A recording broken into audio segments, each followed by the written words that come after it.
and you say you want 51% of companies to be owned by the workers. Yeah.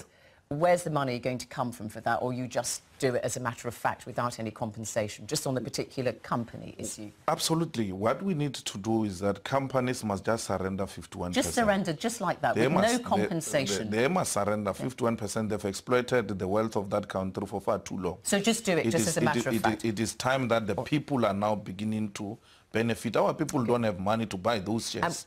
And they will never have money to buy those shares. Right, and the same for land, because we know that a lot of people agree that obviously the fact that 80% of the land in South Africa is owned by only 10% of the population is something which should be addressed.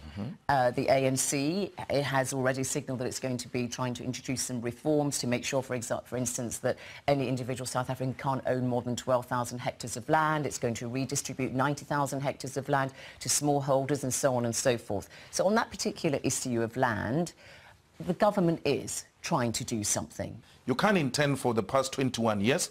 They've had the power. Under President Mbeki, they had two-thirds majority. They could have done anything they wanted. Till today, they've not done anything.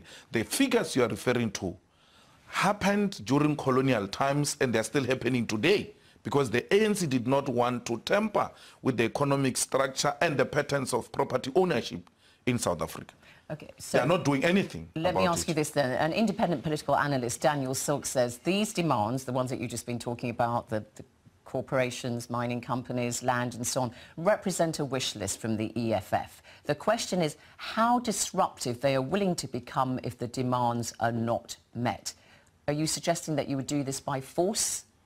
We're going to engage in a very persuasive, peaceful engagement with capital. We've already done that. We're meeting captains of the industry. Some of them are beginning to respond to our memorandum. Some are saying, well, these are doable proposals. For instance... civil disobedience? Would you use civil disobedience? We will not use that until that our people are pushed to the limit. But I'm saying these people are prepared to give shares to the black elite who are politically connected.